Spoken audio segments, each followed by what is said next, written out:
Hello my fellow car people. I got a new daily driver and I said that I wouldn't modify it, but fast forward to today and we have enough parts sitting on my workbench to get the car to stage 2 plus. Because race car.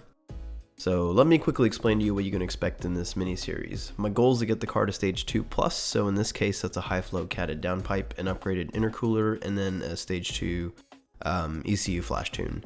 I'm also going to upgrade the aluminum charge pipe because the crappy plastic one that BMW puts in there likes to explode at stock boost levels. I'm also going to upgrade the stock diverter valve because the factory one likes to leak boost whenever you start tuning the car. And obviously those two upgrades aren't for power, they're more for reliability. You know, you can consider them supporting mods. And most importantly, I'm not going to just install the stuff at once and then go drive the car and then explain to you how it felt. That just doesn't make sense to me. I'll tell you what we are going to do though. In the name of science, we're going to do each mod one by one incrementally and then do dyno runs after each mod, as well as acceleration measurements. That way we know exactly what we gain from each mod. In this first episode, we're going to do baseline dyno pulls to see horsepower and torque with a carbone stock. Taking a dyno reading without a baseline to compare it against is pretty much useless.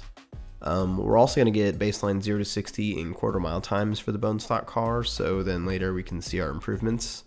Enough rambling though, let's head to the House of Boost and get this baby strapped to the dyno.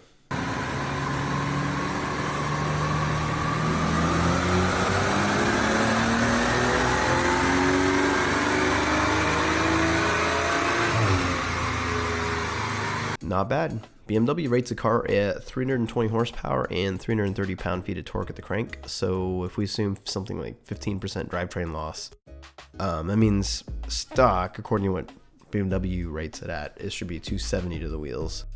That just means that this car is underrated by about 30 horsepower. Seems to be the normal for German cars these days. And the torque's reading about 20 pound-feet lower than it really should. The guy who did the dyno forgot to put the transmission back into S mode and it kept downshifting when he floored it, so he finally gave up and just rolled into the throttle. But that obviously leaves some torque on the table since the M235i makes peak torque really low down.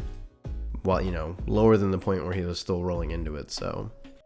I'm just mentioning this because that means in the next episode when we go to dyno it again, the gain is probably going to look 20 pound-feet higher than it really is, so just keep that in mind. But now that we know the power it puts to the ground in stock form, let's go see how that translates to straight line acceleration.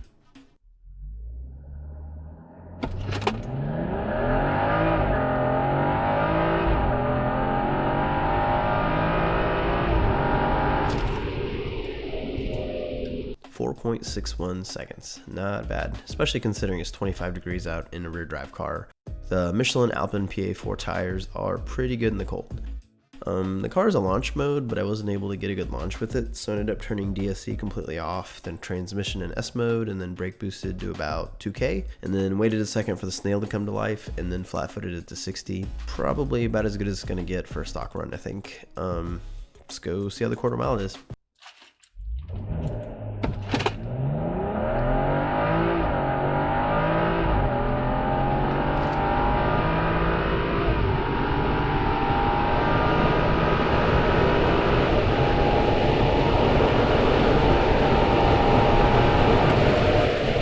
Not terrible, but it's still off pace from the 12.9s and 13 flats that the auto journalists were able to get with the car.